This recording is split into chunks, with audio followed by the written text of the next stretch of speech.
सूर्योदय की सुनहरी किरणें छोटे से गांव सुखनगर को जगा रही थी।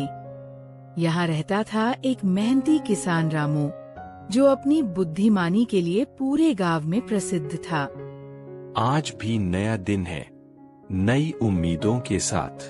चलो, खेतों में काम करने का समय हो गया।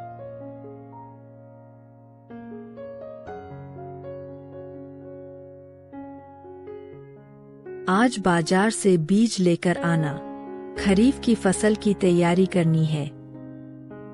हाँ सीता, और हाँ, आज शाम तक मैं नहीं आऊंगा। जंगल के पास वाले खेत में काम है।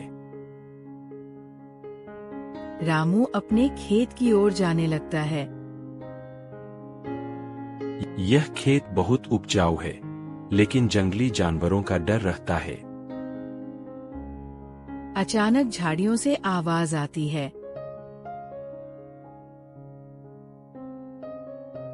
कौन है वहाँ?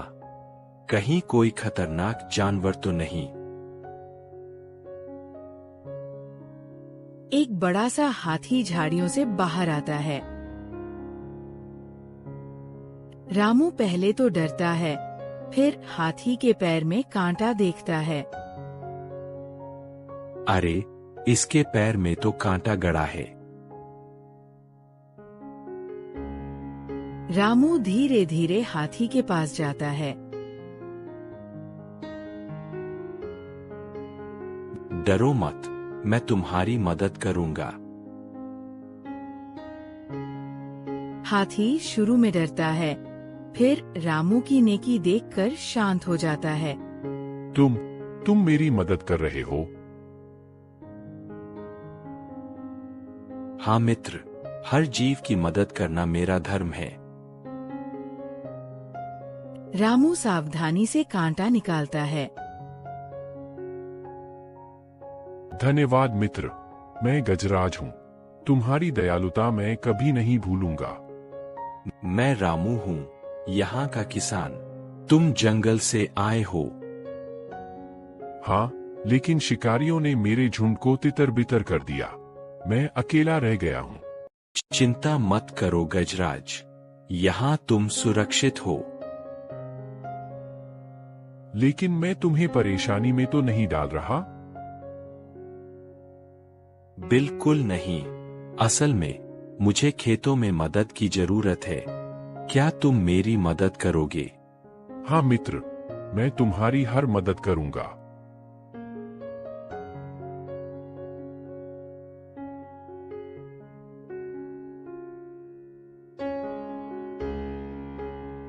गजराज खेत में हल चलाने में मदद करता है।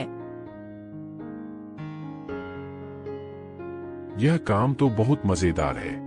हाँ, और तुम्हारी मदद से हमारी फसल जल्दी तैयार हो जाएगी। गांव के लोग आकर इस अनोखी दोस्ती को देखते हैं। अरे रामू, यह क्या कर रहे हो? हाथी के साथ का? यह मेरा मित्र गजराज है। इसकी मदद से मैं दोगुना काम कर सकता हूँ। लेकिन यह खतरनाक है। मैं किसी को नुकसान नहीं पहुंचाऊंगा। रामू ने मुझे बचाया है।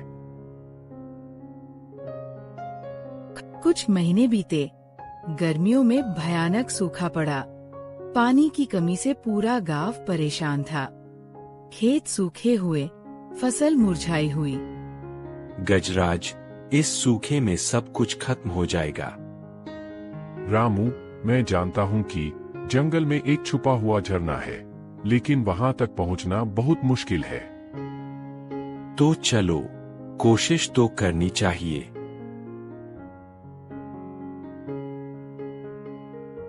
रामू और गजराज जंगल के लिए निकल पड़ते हैं। रामू, रास्ता बहुत कठिन है। कोई बात नहीं गजराज, हमारी मित्रता में इतनी ताकत है कि हम किसी भी मुश्किल से निकल सकते हैं। दोनों पहाड़ों और घने जंगलों से होकर गुजरते हैं।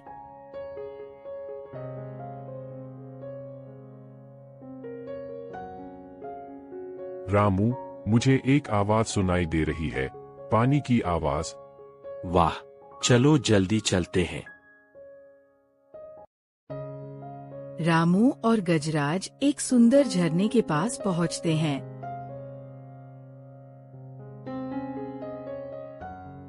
यह तो स्वर्ग जैसा है। अब हमें गांव तक पानी पहुंचाना है। लेकिन इतना पानी गांव तक कैसे ले जाएं? मेरे पास एक उपाय है, मैं अपनी सूंड से पानी भरकर ले जा सकता हूँ। लेकिन यह तो बहुत धीमा तरीका है। थोड़ी देर रामू सोचता है।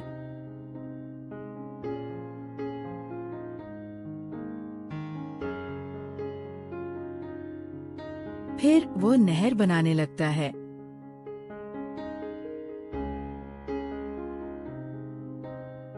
थोड़ी देर बाद पानी नहरों से बहकर खेतों तक पहुंचता है।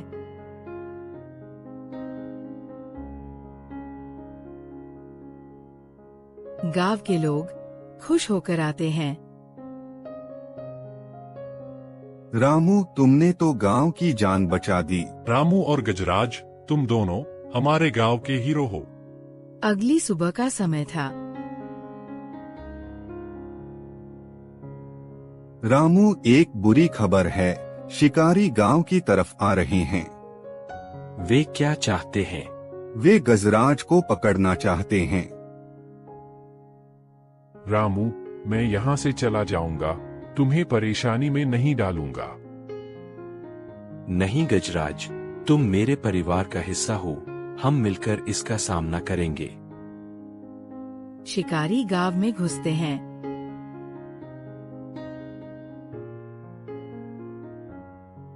हाथी कहाँ है? हमें उसके दांत चाहिए। यह गलत बात है। गजराज एक निर्दोष जानवर है। हमें कोई परवाह नहीं, हाथी को हमारे साथ चलना होगा। मैं आपको एक प्रस्ताव देता हूँ।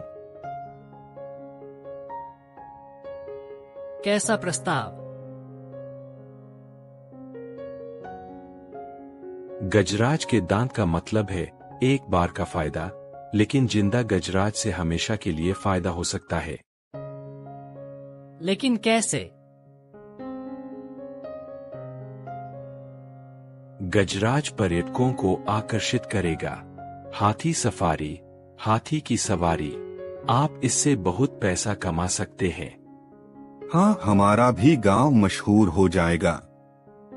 यहाँ रोजगार के नए अवसर मिलेंगे। हाँ, यह भी ठीक है।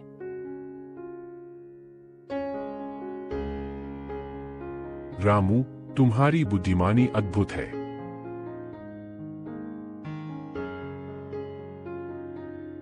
ठीक है, लेकिन हम इसके साझीदार बनेंगे। लेकिन अब से कोई जानवर का शिकार नहीं करेंगे।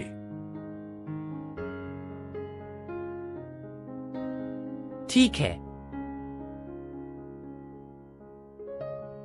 रामू की बुद्धिमानी से न केवल गजराज की जान बची, बल्कि पूरे गांव की तकदीर बदल गई। गजराज मेरा सबसे अच्छा मित्र है। रामू, यह सब तुम्हारी वजह से हुआ है। नहीं गजराज, यह हमारी मित्रता की ताकत है। मुझे तुम पर गर्व है। सीता, सच्ची मित्रता में बहुत ताकत होती है। ये कहानी हमें सिखाती है कि दयालुता, मित्रता और बुद्धिमानी से हर मुश्किल का समाधान मिल सकता है।